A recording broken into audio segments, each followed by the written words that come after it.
Bullies thought the library was their playground until the quiet black girl they beat to the floor turned out to be the governor's daughter. Yeah. Imagine choosing the worst possible target and still laughing like you own the place. In a room built for learning, they delivered violence. In a school built for safety, adults pretended not to see. But the moment that wooden rod swung down, their future snapped with it. Because when a governor's kid bleeds, the whole system trembles. The late afternoon quiet of Crestwood High's library felt almost sacred, rows of books glowing under the soft amber lights, dust floating gently like tiny ghosts. At the far corner table, Zaria Coleman sat alone, her posture straight, her eyes focused on the research article glowing faintly on her laptop screen. She liked this spot, tucked behind two tall bookshelves, just enough distance from the noise of the hallway, just enough safety from attention. For a girl who preferred silence, this corner was a sanctuary. But sanctuaries, in Crestwood High, never stayed untouched for long. The doors slammed open hard enough to rattle the light fixtures. The Bronson crew swaggered inside, laughter spilling ahead of them like broken glass. Their varsity jackets, orange and white with that oversized B, announced their presence before their voices did. Chase Bronson led the pack, hands shoved into his pockets like he owned the entire school. Which, in a way, he did. Or at least, he acted like it. Zaria's shoulders tightened the moment she heard them. She kept her eyes on her screen, pretending the outside world didn't exist. But Chase had already spotted her small, quiet, black, alone, a target custom-made for boys like him. "What's this?" Chase muttered with a crooked grin, elbowing the guy beside him. "Library decoration or a student?" The others snickered.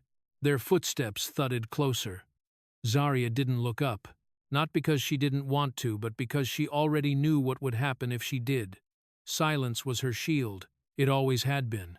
But today, that silence painted a bullseye on her back. A crumpled ball of paper hit her notebook, then another, and another. The boys weren't even trying to hide it. One tossed, one pointed, one giggled like a child who'd discovered a new toy. Zaria blinked, inhaled slowly, kept typing. "Ah, she's pretending we don't exist," one of them snorted. "That's cute." Another kicked the leg of her table, not enough to injure, but enough to send her textbook sliding.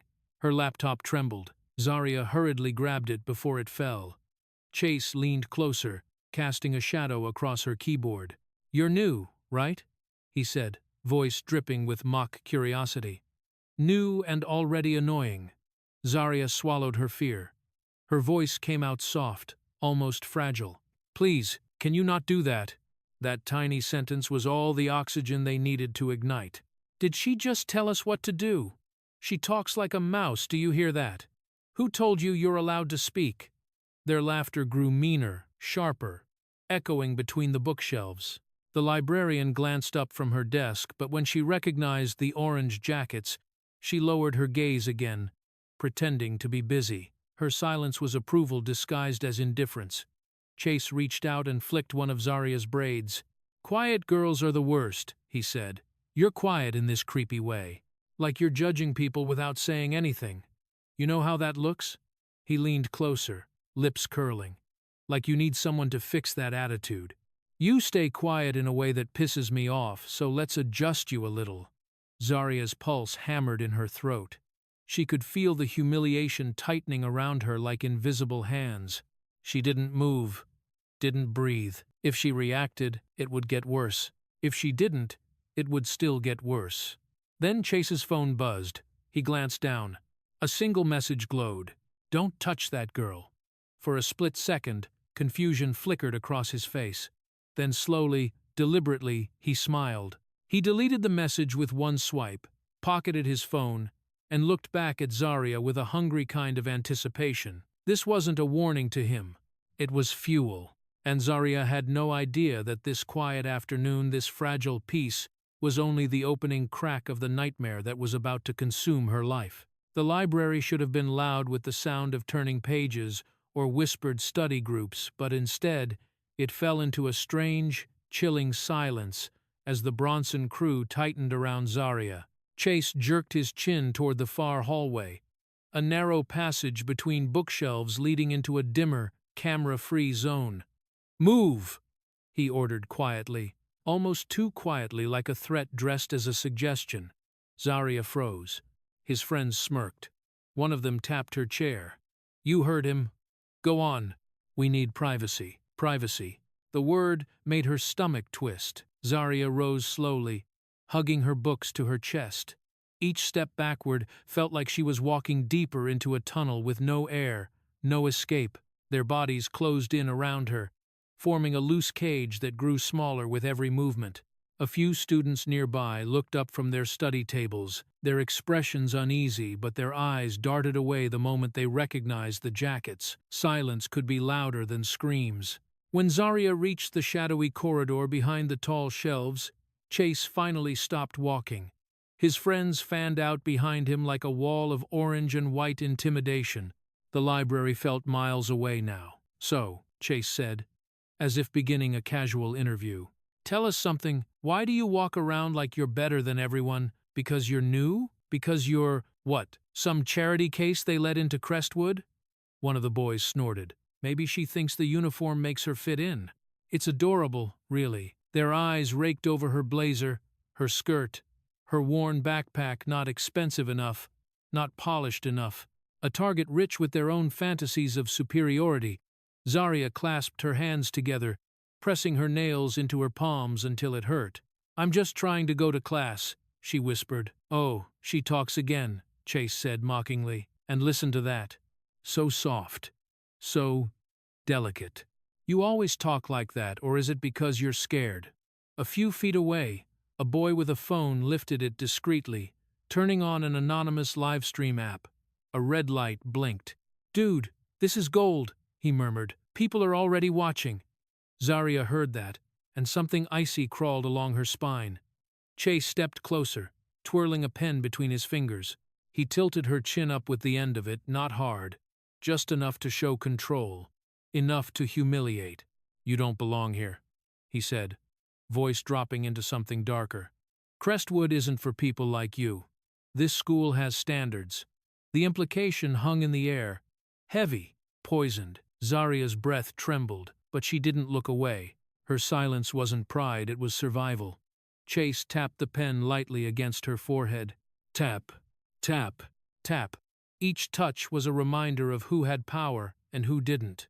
"Maybe if you speak louder, people won't mistake you for background noise," one boy said. Another added, "Or maybe the color's the problem. Hard to miss, but easy to ignore." A small group of students had gathered at the end of the hallway, watching with stiff shoulders and anxious eyes, but none of them stepped in. None said a word. The weight of their silence pressed down on Zarya more than the bullies' voices. Chase leaned closer, breath warm and venomous. "Say something, anything. Show us you're not just a scared little—" He didn't finish the sentence, but the meaning was carved clearly enough in the air. Zarya held her books tighter, her voice breaking as she whispered, "Please stop." The hallway echoed with their laughter. Not loud, sharp, mocking. Hungry. The crowd kept staring, frozen in fear, but no one stepped forward to help her. Not one. And in that moment, when the world stayed silent, the Bronson crew decided they were ready to take things even further. The narrow space behind the towering bookshelves felt colder than the rest of the library. The air was still, suffocating, as if even the dust motes were afraid to move. Zarya stood with her back pressed to the wooden shelf, clutching her books to her chest like a fragile shield. Chase Bronson stepped into that shadowed corner, as if he were entering a private stage built for him alone. His crew fanned out behind him, blocking the only exit. Their faces carried the same twisted grin, the kind that said they'd done this before, and nothing had ever stopped them. "Let's try this again," Chase said softly. Too softly. He hooked a finger toward her books. "What are you hiding behind?" Zarya tightened her grip. "Please, I just want to—" But she never finished the sentence. Chase lunged forward and yanked the stack of books from her arms with a sharp, violent pull. The force tore her forward. Her balance faltered, and the books scattered across the floor, pages splaying like injured birds. Zarya let out a choking gasp as she stumbled. Whoops, Chase said, pretending innocence. My hand slipped, one of the boys laughed. Your whole body slipped, girl. Before she could regain her footing, a second boy shoved her shoulder hard. Zaria's back collided with the bookshelf with a dull thud. The impact rattled the wooden frame, sending a few books tumbling down around her feet. A hiss of pain escaped her lips. Please, stop. The words were tiny, fragile, trembling. But to the Bronson crew, they were gasoline. Oh, she begged, one of them crowed. That's new. Chase stepped closer until his shadow swallowed her. See, when you say it like that, he whispered, it just makes us want to keep going. Zaria's breath shook. She glanced at the open aisle, hoping, praying for someone to walk by. But they had chosen this corner for a reason. It was cut off, hidden, silent, the perfect place for cruelty. Chase leaned down, picking up one of her fallen books. He flipped through it mockingly. Then he dropped it onto the floor as if it disgusted him. You think being quiet makes you safe? He asked. You think we won't notice you if you hide behind your stupid essays and your little laptop? His voice sharpened. You don't get to hide. He lifted his hand again. Zaria flinched instinctively, but this time he only tapped her cheek with 2 fingers. A gesture more humiliating than a slap. The boys behind him laughed hard, ugly laughs that ricocheted off the bookshelves. Say it again, Chase ordered. Tell me to stop. Zaria shook her head slowly, tears threatening to burn through her composure. I don't want trouble. Chase narrowed his eyes. That's not what I asked. His grin widened, vicious and triumphant. Don't make me repeat your own words for you, he said, voice dripping with cruelty. The atmosphere thickened with dread. Even the far-off shuffle of students in the main library felt distant, unreachable, and that was when a tiny sound barely audible broke through the haze. Click. A phone recording. Hidden behind the end of the shelf, unseen by Chase and his crew, Lonnie Hughes stood trembling, her fingers wrapped tightly around her phone, the screen glowing with the quiet certainty of a recording in progress. Her breath hitched as she watched, horrified but determined. She knew she couldn't stop them, but she could capture the truth, had just slipped silently into motion. Chase tilted his head, smirking. Don't make me repeat myself again. None of them noticed that behind him, just a few feet away, a wooden display rod lay on the floor, something Chase was about to pick up, pushing everything into a far darker spiral. The wooden bench near the center of the library stretched long and polished, meant for quiet reading, gentle posture, and peaceful afternoons. Now it looked like a stage built for violence. Zaria stumbled backward as Chase herded her toward it, his shadow looming larger with every step. The Bronson crew followed behind him like a pack of wolves circling prey they'd already decided to tear apart. Her papers scattered from the earlier shove fluttered across the floor, catching the air from her hurried movements. Then Chase, the wooden rod lightweight, smooth, used for hanging display posters, lay forgotten on the bench. He picked it up with a slow, almost reverent motion. The boys reacted instantly. Oh, that's perfect. Now we're talking. Zaria's breath caught. Please, don't. Chase didn't even glance at her. He stepped onto the bench, boots scraping the polished wood. Standing above her now, he looked impossibly tall, impossibly cruel. He held the wooden rod loosely at first, testing the weight, tapping it against his palm as if warming up. Then he lifted it high. Zaria dropped to her knees, arms flying up to shield her head. The Bronson crew erupted into cheers. That's right, hide! Look at her, she's shaking. Trash should know its place. Their voices tangled in the air, thick and poisonous. Laughter ricocheted across the walls. Books on the nearby shelf trembled as someone slammed a hand against it just to make noise. A gust from the shifting air sent Zaria's loose papers spiraling upward before they drifted down around her like the debris of a collapsing world. Chase narrowed his eyes, the rod poised above him like a weapon he fully intended to use. Hold still, he taunted. Wouldn't want to miss. Zaria pressed her forehead to her forearms. She could feel her heartbeat pounding so violently it hurt. Tears blurred her vision, but she didn't dare look up. Not at him, not at the rod, not at the boys who were delighted to see her crumble, and that delight grew. She's crying. Oh, this is going to go viral. This is what you get, you worthless. Zarya squeezed her eyes shut. Each insult hit harder than the rod ever could. Then, movement. A shift in the air. A presence. Someone was standing at the far end of the aisle. Zarya didn't see her. The boys didn't notice her. Only Chase caught the brief flicker of motion in the corner of his eye. The librarian, Mrs. Whitmore. She had stepped out from behind her desk. Her eyes were wide, shocked, even. Her gaze locked on Chase, towering on the bench, rod raised. For a split second, her expression twisted with something like horror. Zarya felt her lungs tremble with a scrap of hope. But then Mrs. Whitmore blinked, took a step back, and turned away. No words, no intervention, nothing. Her footsteps retreated down the hallway, quiet and quick, as if she'd wandered into the wrong scene and chosen very deliberately not to be involved. Arrived in silence, but it was louder than any scream. Chase smirked down at Zarya, his ego swelling at the confirmation that no adult would stop him. "See?" he said softly. "No one's coming." His fingers tightened around the rod. The boys leaned forward, eager, breathless. Zarya curled tighter, bracing for impact. Chase's grin sharpened into something feral. "I'm going to leave a mark." His glare burned through her defenses, promising violence she couldn't outrun. And as the rod began to swing downward, no one in the library knew that this single act, the next strike, would ignite a wildfire of outrage far beyond Crestwood High's walls. The wooden rod sliced through the air with a sharp whip, followed by a sickening thud as it struck Zarya's shoulder. Not her head, she had thrown her arm up just in time, but the impact was brutal. The force knocked her sideways, sending her sprawling onto the cold wooden floor. Pain shot down her arm like lightning. Her breath fractured into broken gasps. Chase clicked his tongue in irritation. "Should have stayed still. I don't like missing." But his friends didn't care about precision, they cared about the spectacle. "That was solid, bro. Hit her again. Make it count." Their voices ricocheted around the library like cruel echoes.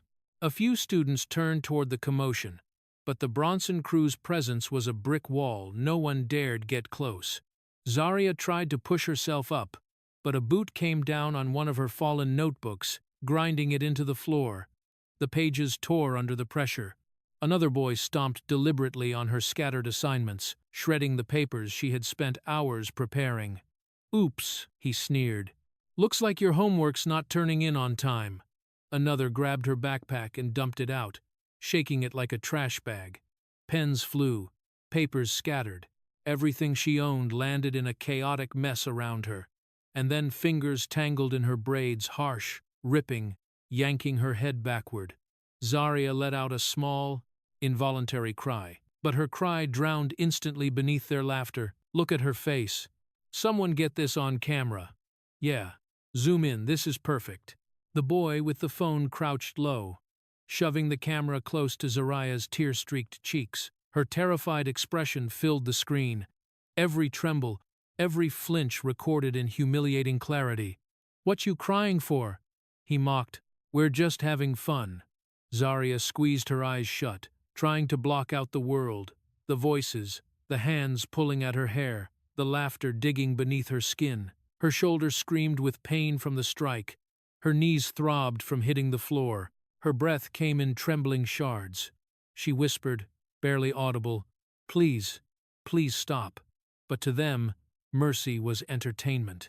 Chase raised the rod again, not as high this time, but enough to make her flinch violently. "Don't wimp out now," he snarled. "We're not done." A kick sent one of her textbooks skidding across the floor, the spine cracking loudly as it spun away. "Trash!" one shouted. "Pick it up! Trash!" Another boy bent down, grabbed a handful of her torn notes, and tossed them like confetti over her head. The humiliation was relentless, layered, choking. Near the end of the aisle, unnoticed by the Bronson crew, Lonnie Hughes stood frozen, face pale, eyes wide, phone trembling in her hand. She had been filming, capturing everything in a single, shaky clip. And now, as Zarya curled into herself on the floor, Lonnie's fear twisted into something else. Anger, disgust, resolve. With one decisive breath, she tapped her screen. Send.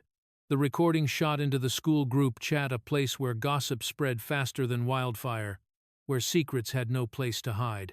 Within seconds, notifications blinked across dozens of phones. New message. New video. Someone's in trouble. Is that Chase? Is that the new girl? The wildfire had begun. Back in the aisle, the Bronson crew kept going, unaware of the digital storm erupting around them. "Don't stop!" one shouted gleefully. "Hit harder this time." The library no longer felt like a place of learning. It felt like an arena, one where the crowd stayed silent, the attacker roared, and the victim had no voice at all. "Don't stop now, hit her harder," someone yelled, the words slicing through the air like a command. And as the video spread through Crestwood High like a spark onto dry grass, none of them realized they had just set the wheels of justice into unstoppable motion. The girls' restroom was cold and echoing, the hum of fluorescent lights buzzing faintly above the cracked mirrors. Zarya gripped the edge of the sink with trembling fingers, trying to steady herself. Her reflection looked like a stranger, hair disheveled, cheeks swollen, eyes glistening with humiliation she couldn't wash away. She turned on the faucet. Water spilled over her bruised hands. She splashed her face, wincing as the cold stung the fresh ache spreading across her shoulder and jaw.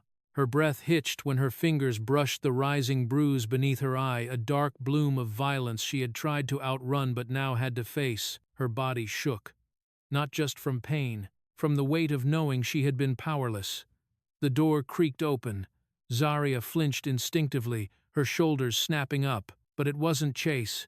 It was Lonnie Hughes, small, pale, eyes wide with fear and fury tangled together. She clutched her phone like it was a lifeline. Her voice came out in a trembling whisper. "Zarya, are you okay?" The question was absurd, but sincere. Zarya wiped her face with the back of her sleeve. "I'm fine," she lied, her voice barely audible. I just need a minute." Lonnie stepped closer, hesitating. I recorded it." Her thumb hovered over the screen, showing a glimpse of the shaky but damning footage. Zarya's reaction was instant. "No." She recoiled, fear slamming into her chest. "Delete it. Please. If they find out, if they know you recorded." Lonnie shook her head, swallowing hard. Her voice trembled, but her resolve didn't. "I'm not deleting it. You don't understand," Zarya insisted. "They'll come after you. They'll make your life hell." "They already do," Lonnie whispered. "Just quietly." Zarya froze. Lonnie took a shaky breath and held the phone out, closer now, a silent offering, a symbol of defiance. "If you won't stand up, then I will stand up for you." The words cracked something deep inside Zarya. A part of her wanted to collapse into relief. Another part wanted to scream, but fear, the kind that coils tight around your ribs, kept her voice thin. "You shouldn't be involved," Zarya murmured, turning away. "This is my problem." "No," Lonnie's tone hardened. "This is their problem, and the whole school is going to see it." As if summoned by those words, both of their phones buzzed at the same time, notifications stacking rapidly, filling the screens with messages. "Did you guys see this video?" "Is that Chase?" "Bruh, this is bad." "Who posted this?" Zarya's stomach dropped. The wildfire was growing, but several hallways away, something darker was unfolding. In the administrative office, Principal Hawthorne stood stiffly as a furious parent thrust a phone into his hands. "Is this how you run a school?" she snapped. "My son just sent me this. What are you doing about it?" Hawthorne watched 10 seconds of the video, only 10, and his face drained of color. His voice came out as a sharp whisper. "Delete that. Right now." "What?" "I said delete it," he repeated, more forcefully. "And tell your son to delete it. Do not spread it. This situation must not blow up. I'll handle it internally." The parent stared at him, horrified. "You're covering for them?" Hawthorne didn't answer. He didn't need to. He had already pulled out his phone, dialing frantically as he muttered, "We have to shut this down immediately. I want this gone before it gets out of hand." Principal Hawthorne knew the video would destroy the school's reputation and his own. So his first instinct wasn't to protect a victim, it was to bury the evidence. Back in the restroom, Zaria leaned closer to the mirror. A new bruise had formed beneath her eye. Dark, undeniable, ugly. But the silence surrounding her? That was far more terrifying. A fresh bruise stared back at her, but the school's silence was the real danger, the kind that swallows victims whole. And as Zaria headed home that evening, limping slightly, she had no idea that the truth waiting in her living room would shake the foundation of Crestwood High and her entire life.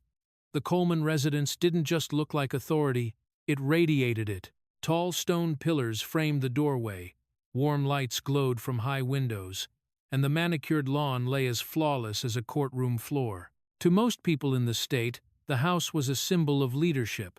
To Zaria tonight, it felt like a battlefield she wasn't ready to enter. She slipped through the door quietly, hoping, praying to make it to her room unnoticed. But pain slowed her steps, and the moment she shrugged off her backpack, she winced. The sound wasn't loud, but it was enough. "Zaria?" Her mother's voice floated from the living room. Zaria stiffened. Before she could answer, Mrs. Coleman stepped into view and froze. Her eyes darted to the bruise beneath Zaria's eye, the redness on her shoulder, the disheveled hair. "Oh my God, Zaria! What happened?" Zaria backed up instinctively, shaking her head. "It's nothing, Mom. It's just a stupid accident. I'm fine." Mrs. Coleman reached out gently, cupping her daughter's chin. The moment her thumb brushed the edge of the bruise, Zaria flinched. Accidents didn't make children flinch. "Zaria," she whispered, voice tightening. "Who did this?" But before Zaria could answer, another voice joined them. A deeper one, a heavier one. A voice known across the entire state. "Zaria?" Governor Elijah Coleman stood at the doorway to his office, tie loosened, sleeves rolled to his elbows. His expression shifted from exhaustion to shock in a single heartbeat. He crossed the room in 3 strides, eyes scanning her injuries with the precision of a man trained to read crises. "Tell me," he said quietly. "Right now." Zaria swallowed. Her throat burned. She wrapped her arms around herself, suddenly feeling smaller than ever. "Dad, I don't want to talk about it. Please, don't make this a big deal." Mrs. Coleman stared at her in disbelief. "A big deal?" "Zaria, someone hurt you." But Zaria's fear wasn't of the bullies anymore. It was of what her father would do if he knew. She stepped back. "Dad, you can't get involved. It'll just make it worse. For me." At school, Governor Coleman studied her face. Not the bruise, not the trembling hands, the eyes. And in her eyes, he saw terror. Not the kind caused by one bad incident. The kind that came from repeated threats, from power used against her, from a system that didn't protect her. There was more here. Much more. He exchanged a loaded glance with his wife. "Zaria," he said again, voice lower, quieter, and infinitely more dangerous. "Who touched you?" Tears welled at the corners of her eyes. "Dad, please, I just want to forget it happened." "Forget, Mrs." Coleman echoed, her voice breaking. "Baby, they left a mark on you." Governor Coleman stepped closer, gently taking Zaria's hand. His touch was warm, steady, unchanged from when she was a child, but his eyes now carried a fury she had never seen pointed anywhere near her. "Listen to me," he said, each word deliberate. "I don't care who they are. I don't care what the school thinks they can hide. You are my daughter." His jaw tightened. "And I will never let anyone hurt you. Not once, not twice, not ever." Zaria shook her head, tears slipping free. "Please, Dad, don't go to the school. Don't make them angry." But he wasn't listening in the way she wanted him to. He was listening like a man gathering evidence, absorbing every detail, preparing for war. "Mrs." Coleman wrapped her arms around her daughter. "Sweetheart, this isn't going away." Governor Coleman placed a firm hand on Zaria's uninjured shoulder. His voice darkened into a promise that carried the weight of the whole state. "No one," he said quietly, "will ever lay a hand on you again." The words weren't comfort, they were a warning to whoever had dared to touch his child. And by the next morning, Crestwood High would wake to a storm they had no power to contain. Principal Hawthorne's office was normally silent, orderly, comfortably pretentious, a room designed to project control. But this morning, it sounded like a riot trapped in four walls. Phones buzzed non-stop. Teachers whispered fiercely in the hallway. And outside the main door, a growing crowd of parents hammered the air with angry voices. Hawthorne stood in the middle of his office, sweating through his collar. His tie was crooked, his hair, normally slicked back meticulously, clung to his forehead. The printed schedule on his desk lay forgotten beneath a mountain of buzzing cell phones, each lighting up with the same notification: video of assault, must watch. Bronson crew caught on camera. Who is the girl? The video had gone from the school group chat to private Instagram pages, to public TikTok reposts, to a wildfire. And it hadn't even been 2 hours.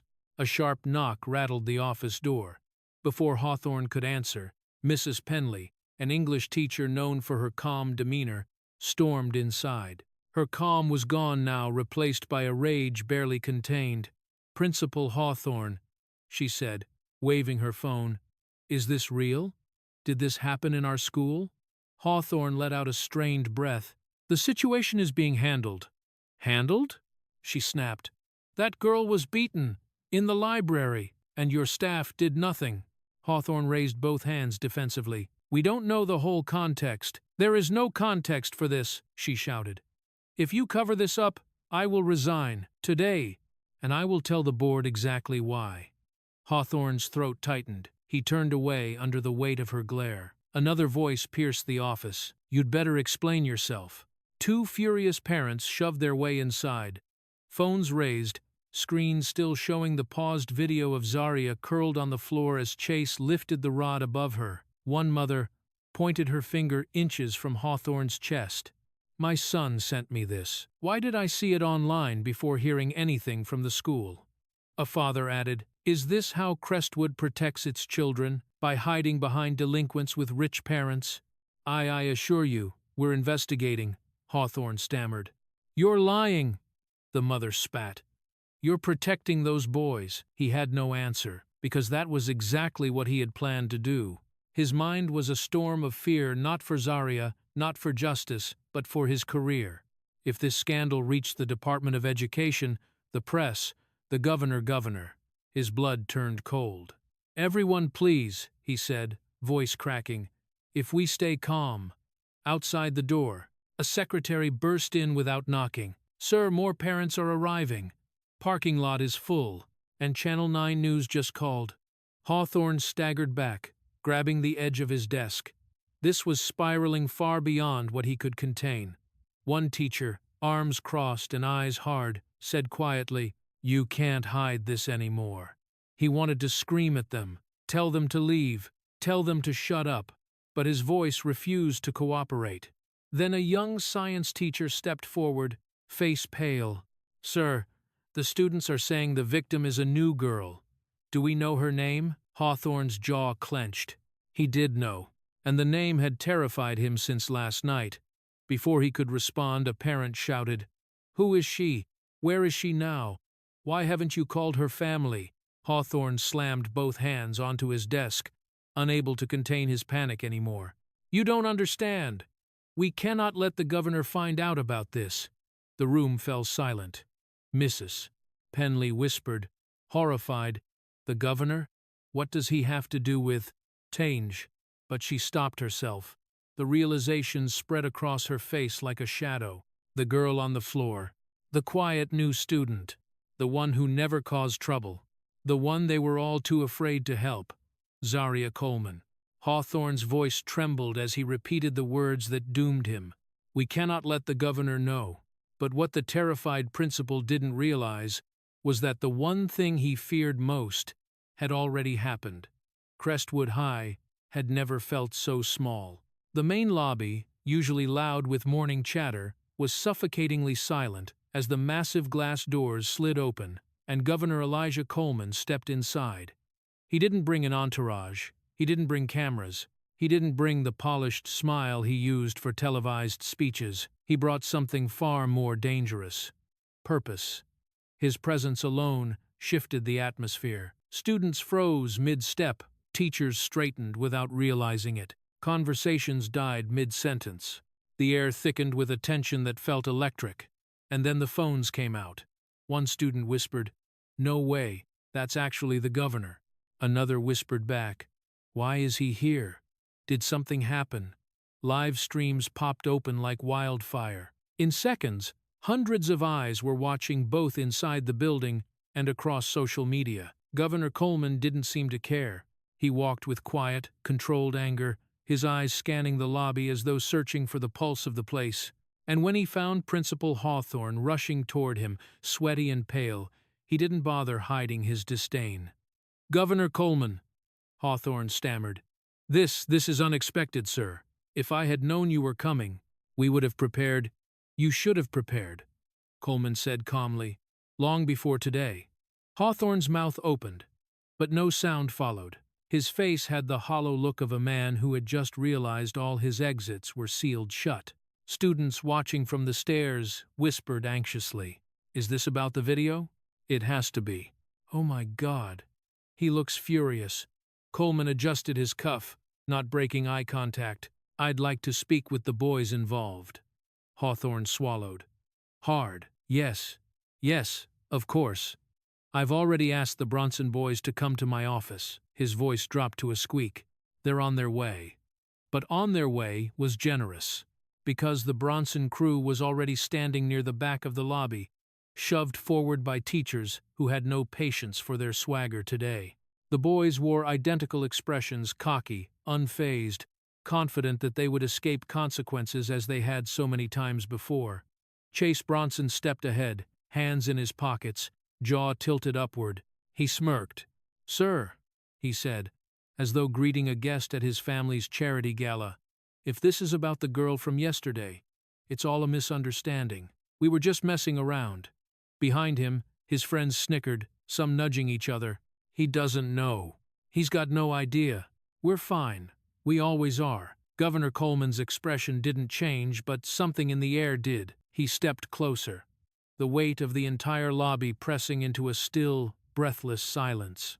Livestream viewers held their breath along with everyone inside the building. "Boys," Coleman said quietly, "do you know why I'm here?"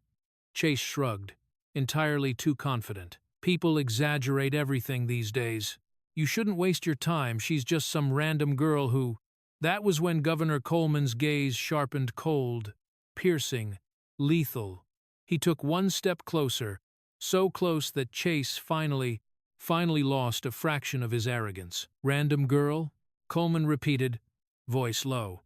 He turned his head slightly, scanning the entire group of boys, letting the silence stretch until it hurt. Then he said the sentence that shattered the room. "Do you boys even know who it was you attacked?" The lobby went dead silent. The Bronson crew stopped smirking. Chase blinked. Hawthorne's knees nearly buckled. Whispers raced through the students like electricity. He's saying, "No way. Is she his daughter?" Phones shook as live-stream chats exploded with comments. Coleman didn't raise his voice. He didn't need to. The weight of his next words pressed down like a verdict. "You didn't just beat a girl in the library," he said slowly. "You beat my daughter." Chase's breath hitched. His friends went pale. Hawthorne's face collapsed into dread. Everything they thought they could hide, everything they assumed they could escape, ended in that one devastating moment. Governor Coleman's voice cut through the tension like a blade. "You boys attacked the wrong child." And with that revelation, the real confrontation, the one none of them were prepared for, had only just begun. The conference room felt colder than the rest of the school, its walls too white, its long oak table too polished, its silence too sharp. A single overhead light hummed, casting harsh shadows across the faces seated inside. Governor Coleman sat at the head of the table, not as a politician, not as an official, but as a father. Across from him sat the Bronson crew, their usual swagger drained into a nervous stiffness. Chase Bronson slouched in his chair, arms crossed, jaw tight, masking fear with defiance. Principal Hawthorne hovered near the corner, sweating through his suit jacket as though standing in the presence of a firing squad. Coleman folded his hands. "Let's see exactly what happened," he said calmly. The calmness was worse than shouting. He tapped a key on the laptop in front of him. The screen on the wall flickered to life. Lonnie's video began to play. The sound hit the room like a punch. Zaria's small cry, the thud of the wooden rod missing her head but slamming into her shoulder, the boys' laughter swelling in cruel waves. In the video, Chase stood tall on the bench, rod raised. His friends jeered. "Hit her again. Trash should know its place. Zoom in, get her crying." Their own voices echoed back at them, sickeningly clear. The Bronson boys froze. Some stared at the floor. Others looked at the wall.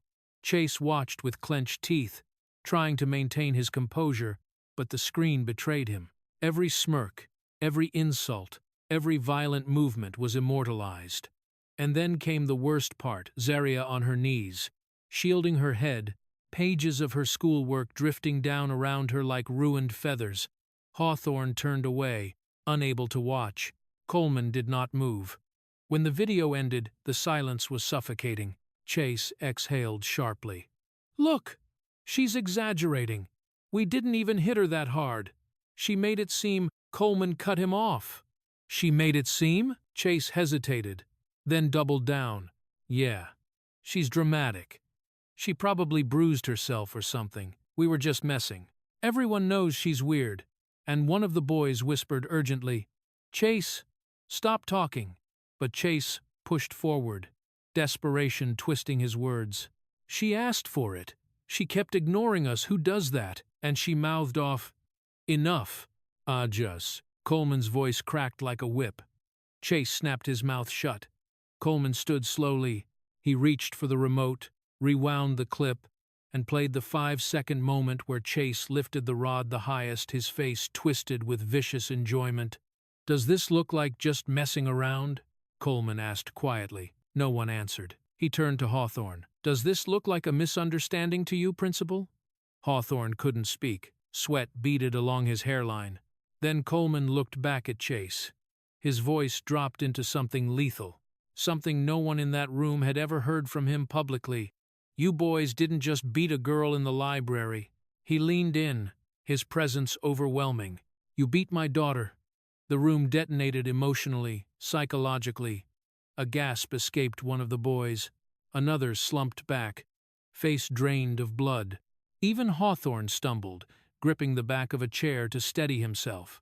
But it was Chase who broke the most visibly. The arrogance slid right off him. His shoulders collapsed inward. His eyes darted, searching for an exit that wasn't there. For the first time in his life, Chase Bronson understood the meaning of fear, the kind that didn't come from fists, but from consequences, real ones, long overdue. Chase's voice cracked as he whispered, "I didn't know," but the truth was carved on his shaking face. He had never been less sure of himself in his life. Yet this was only the beginning. The true investigation, the one that would unravel reputations, expose cover-ups, and redefine justice, was about to begin. The conference room at Crestwood High had been tense, but the law office downtown was suffocating. Zaria sat between her parents at a long, polished table, while uniformed officers and attorneys filled the room with clipped questions, legal jargon, and the cold smell of paperwork. Every fluorescent light felt brighter than necessary, every sound too sharp. Governor Coleman rested a steady hand on her good shoulder. He didn't speak much, but the room shifted whenever he breathed. Even the lawyers representing the Bronson families avoided his eyes. At the far end of the table sat 3 sets of wealthy parents, the ones who had called board members, threatened lawsuits, and whispered the word misunderstanding, like it was a magic spell that could erase a crime. It wasn't working today. One mother leaned forward, her diamonds clinking as she gestured dramatically. "My son would never intentionally hurt someone. He says the girl provoked them." The lead investigator, Detective Mara Simmons, didn't even look up. "Provoked them? By sitting in a library?" The room stiffened. A father, in an expensive suit, tried next. "I'm sure there's a way to resolve this quietly. We're willing to make a generous donation to—" Coleman turned his head sharply.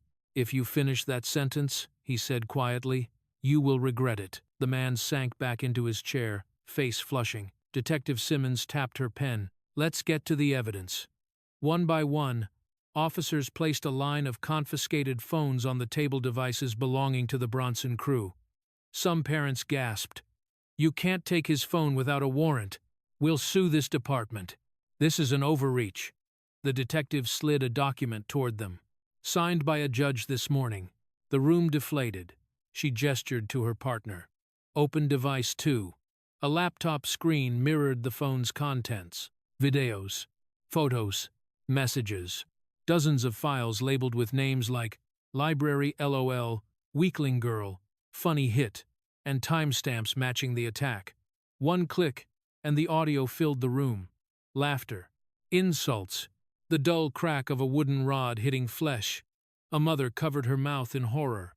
"Chase, what did you do?" Another video began auto-playing live-stream footage. It showed Chase raising the rod higher, his grin feral, while the comments poured in. "Bruh, hit her harder. She crying? LOL. This girl done for." The parents went pale. Even the boys' attorneys lost their confident posture. Detective Simmons folded her arms. "So we have assault, harassment, possession of incriminating recordings, and distribution of violent content." She tapped her notebook, "And that's just before lunch." One of the Bronson boys whispered shakily, "We were just joking." "Joking," the detective repeated. "Your joke put a minor in medical evaluation." Zaria shifted uncomfortably, but didn't speak. Every replay of the attack made her stomach tighten. She could feel the bruise beneath her eye throbbing again, as if remembering the impact. Her mother squeezed her hand. Her father watched the evidence like a man memorizing every detail for war. A lawyer finally broke the silence. "Surely we can reach a compromise." "No," Coleman said, the word landing like a gavel. "This is not negotiable." The detective nodded. "We'll proceed with charges through the juvenile system. Phones will remain in evidence. More subpoenas will be issued." She turned to Zaria, her voice softening in a way no one else's had. "You were brave to come today, and you didn't deserve a second of what happened." Zaria looked down.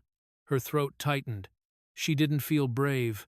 She felt exposed, unsteady, like she was standing on the edge of something she couldn't control. But for the first time, something new flickered beneath her fear. Justice. And as the officers logged the last phone into evidence, the scales finally tipped. Justice was no longer abstract. It was moving toward Zaria with real weight. But even as the investigation gained momentum, a quieter, deeper wound waited for her, one she hadn't yet confronted. The library looked exactly the same. That was the frightening part. The tall shelves still rose like silent pillars. The polished wooden floor still reflected the soft overhead lights. The same smell of paper, ink, and floor polish lingered in the air. Nothing had changed, except Zaria. Her steps faltered at the threshold, her breath catching in her throat as the room opened before her. The place that once felt safe now pulsed with memories she didn't want. Her fingers trembled at her sides. Her heartbeat thudded painfully against her ribs. She wasn't prepared for how loud silence could be. Every creak of the floor beneath her shoes felt like an echo of yesterday's terror. Every whisper from distant students sounded like the laughter of boys who'd treated her pain like entertainment. The corner where she'd been surrounded looked darker now, warped by memory. Zaria swallowed hard, but the lump in her throat didn't budge. She took one more step and felt her knees threaten to buckle. "Hey!" A soft voice came from beside her. Zaria turned, and there was Lonnie Hughes, standing in the aisle, fingers hooked nervously into the straps of her backpack. She wasn't smiling. Lonnie almost never smiled, but her eyes held something steadier than comfort, loyalty. Lonnie stepped forward and took Zaria's trembling hand without hesitation. "You don't have to go in alone," she said. Quietly, Zaria's breath shook as she exhaled. "I don't know if I can do this." Yes, you can, Lonnie said, squeezing her hand firmly. You survived it. You walked out. And now? The whole world knows exactly what those boys did. Her voice was soft, but filled with a steel that surprised even Zarya. No more hiding. Not for you. Not for them. Zarya blinked back, the stinging behind her eyelids. I'm still scared. So am I, Lonnie admitted. But fear doesn't mean we stop moving. They walked deeper into the library together. Zarya's eyes drifted to the wooden bench where Chase had stood above her. The memory hit her chest like a cold wave. She paused, breath unsteady, the phantom sound of a wooden rod striking the air ringing in her ears. Lonnie stepped closer. Look at me, she said softly. Zarya did. You're here, Lonnie said. You came back, and that already means they didn't win. For a moment, Zarya stood very still. The bruise under her eye had faded into a dark purple shadow, but her gaze, when she lifted it, fully held something entirely new. Resolve. She let go of Lonnie's hand, only to stand straighter, shoulders pulling back, spine stiffening. She wasn't the same girl who had knelt on this floor, shielding her head. She wasn't the silent target they thought she was. She was still hurt, still healing, but standing. The library didn't own her fear anymore. Neither did they. Students around the room noticed her. Conversations quieted. Eyes widened, some with pity, some with awe. But no one laughed. No one dared. Zarya lifted her chin. Bruised but unbroken, her gaze steady, her breath even as if reclaiming every inch of space the world had tried to take from her. And at that exact moment, across campus, the school gathered for the announcement, the verdict that would change everything. The school auditorium had never been this full. Every seat taken, every aisle crowded. Students stood shoulder to shoulder. Parents lined the walls. Teachers whispered in tight clusters. The air felt charged, like the entire building was holding one collective breath. At the front of the stage, the school board sat behind a long table, papers stacked high, microphones ready. Their expressions were solemn, rigid, tense. Today wasn't a routine disciplinary meeting. Today, the entire reputation of Crestwood High was on trial.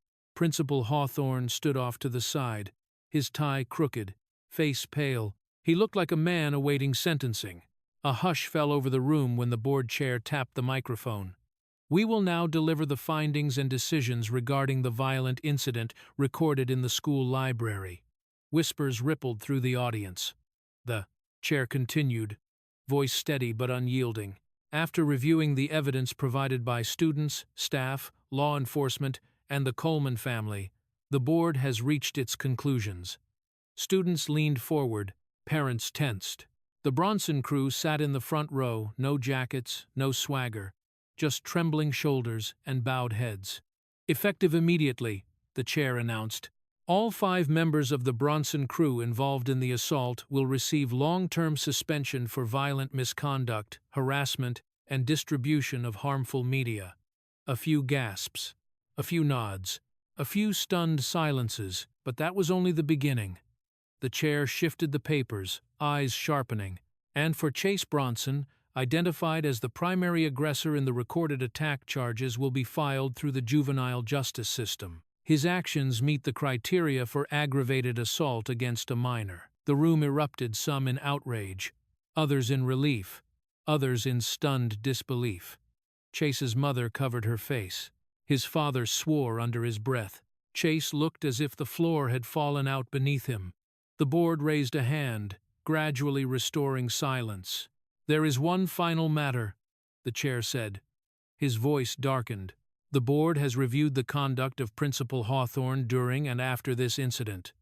Hawthorne visibly shook. It has been determined, the chair continued, that Principal Hawthorne knowingly attempted to suppress evidence, failed to protect a student from harm, and prioritized public image over student safety. A ripple of anger swept through the auditorium. For these reasons, Principal Hawthorne is hereby terminated from his position, effective immediately. A collective gasp echoed. Hawthorne closed his eyes, shoulders collapsing, his career, his reputation gone in a single sentence. He was escorted out quietly, the hallway swallowing him whole. Then the board chair looked up, his voice softening but only slightly. "We extend our apologies to the victim of this attack. To Miss Zaria Coleman, we acknowledge your courage. You deserved safety. You deserved protection, and you will have both moving forward." For a moment, there was silence. Then someone started clapping. Another joined, then another. And suddenly, the entire auditorium rose to its feet, an overwhelming wave of applause crashing around Zaria like a tidal surge. She didn't stand on stage. She didn't need to. Students craned their necks to see her in the crowd, pointing, whispering, nodding with respect. Her bruise was still visible, but so was her strength. As the applause thundered through the hall, Zaria's name was no longer whispered in pity, it was spoken with honor. Yet, even in the warmth of justice, Zaria sensed the story was not finished. Not yet. The afternoon sun washed over Crestwood High's courtyard, turning the concrete warm and casting long shadows across the benches. Students moved through the space in clusters, some whispering about the verdict, others pretending nothing had changed. But the atmosphere was different now, charged with something heavier than gossip. Zaria stepped outside, clutching her books carefully against her uninjured side. The fresh air soothed her lungs, but it didn't calm the whirlwind inside her chest. Justice had been served in the auditorium, yet the echoes of yesterday's terror still lingered in her muscles, her breath, her memories. She was heading toward the gate when she heard a voice behind her. "Zaria." She turned. It was Evan Morris, one of the quieter boys from the Bronson crew. He was always the one standing slightly behind the group, laughing a second later than everyone else. The one who never looked comfortable in the chaos Chase created. Today, he looked worse. His hands were shoved deep into his pockets. His shoulders hunched forward with shame, and he couldn't meet her eyes, not at first. Zaria tensed. "What do you want?" Evan swallowed hard. I needed to talk to you. Just for a minute." She didn't move toward him, but she didn't walk away either. He took that as permission. "I'm sorry," he said quickly, the words falling out like they'd been trapped in his throat for days. "I'm really, seriously sorry. For everything." Zaria stared at him, expression unreadable. Evan continued, voice cracking. "I didn't hit you. I didn't want to be part of it. I swear I didn't. I was scared. Chase, he gets in your head. He makes you think you don't have a choice. And I just—" His voice wavered. "I should have stopped it. I should have pulled him back or called someone or something." His breath shook. "But I didn't. I just stood there." Zaria let the silence stretch between them. The courtyard noise faded into a dull hum. Evan finally lifted his head, meeting her gaze for the first time. She spoke quietly, but every word carried weight. "Your fear doesn't erase what happened." Evan's face fell. "You didn't swing the rod," Zaria said. "But you watched. You laughed. You didn't help. And when someone is being hurt," she paused, steadying her breath, "silence is also a choice."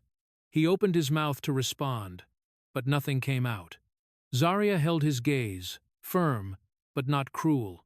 "I'm not saying you're a monster. I'm saying you were part of it. And you have to carry that. You have to decide what type of person you're going to be after this." Evan blinked rapidly, eyes stinging. "I know." She took a step closer, not threatening, not forgiving, just resolute. "Silence is also a sin," she murmured softly, letting the truth settle between them. "Silence is a kind of wrongdoing, too." Evan nodded, breath trembling. "I deserve that," he whispered, "all of it." He lowered his head again, not in shame this time, but in acknowledgement. He couldn't argue. He couldn't defend himself. He could only stand there, staring at the ground, crushed by the truth he had avoided for too long. And as Zaria walked away, the weight on her chest felt lighter, not because the story was over, but because she finally understood the strength she would carry into whatever came next. The library felt different now. The same tall shelves stood in their familiar places, the same warm lighting stretched across the wooden floors, but something in the air had shifted. The silence wasn't heavy anymore. It wasn't the kind that swallowed sound and strength. Today, It felt peaceful, like a space reclaimed. Zarya sat at the table where it had all started, a book open before her. She traced the edges of the pages with steady fingers, feeling the simple comfort of normalcy. The shadows that once haunted this corner no longer rose to meet her. She breathed in deeply, letting the quiet settle gently over her shoulders. A few students passed by, glancing in her direction, not with pity, not with curiosity, but with a new kind of respect. They nodded slightly, some even smiled, and Zarya, still healing, still learning to stand taller, lifted her chin and nodded back. She wasn't invisible anymore. She wasn't prey. She wasn't a ghost hiding behind silence. She had become a name people spoke with conviction. Footsteps approached softly. Zarya looked up and found Lonnie standing there with 2 cups of hot tea. She placed one on the table and dropped into the seat across from her. "You're early," Lonnie said, blowing on her drink. Zarya smiled. "Wanted to prove to myself that I can sit here again." "How does it feel?" Zarya looked around, then back at her book. "Better than I thought." Lonnie leaned back, studying her. "You know, people keep talking about you, like you're some kind of symbol now." Zarya laughed quietly. "I don't want to be a symbol." "Tough luck," Lonnie said with a shrug. "You are one. Deal with it." They shared a small smile, one built from survival, from truth, from friendship forged in the fire of injustice. As Zarya turned a page, a group of 3 unfamiliar students approached timidly. They were younger freshmen, maybe, and they looked incredibly nervous. "Hi," one of them said. "Sorry to interrupt." Zarya closed her book gently. "It's okay. What's up?" The tallest of the group stepped forward, clutching a folder. "We're starting a new club, the Justice Youth Club. It's for students who want to make sure stuff like what happened to you never goes unchecked again." Another added quickly, "We want to work with teachers, do campaigns, support victims, make reporting easier. But, the first student cleared her throat. "We were wondering if you would join, or lead, or just be part of it." Zarya sat still for a moment, stunned by the sincerity in their faces. These weren't students seeking attention. They were seeking guidance, strength, hope. Lonnie nudged her with an elbow. "Told you you're a symbol." Zarya felt warmth bloom in her chest, soft, slow, steady. Not pride, not vengeance. Something deeper. Purpose. She rose from her seat, meeting the students' hopeful eyes. Her voice was gentle, but unwavering. "Every nightmare," she said, "can be turned into strength." The students smiled, relieved, inspired, eager. Lonnie smirked. "Guess that's a yes, huh?" Zarya nodded, and for the first time since the attack, she felt truly free. Not because justice had punished the guilty, but because justice had awakened something inside the community, and inside her. Justice, she realized, was never about revenge. It was about changing a system, so no one else would have to survive what she did. And just like that, the boys who thought they ruled the library learned what real power looks like, not the kind built on fear, but the kind that answers to every bruise they left on a black girl who never deserved any of it. Justice didn't whisper this time. It roared. A governor's daughter stood back up, and an entire school had to confront the truth they tried to bury. Now I want to hear from you. What part of this story hit you the hardest, and why? If this video moved you, don't forget to like, share, and subscribe so more voices like Zarya's are never silenced again.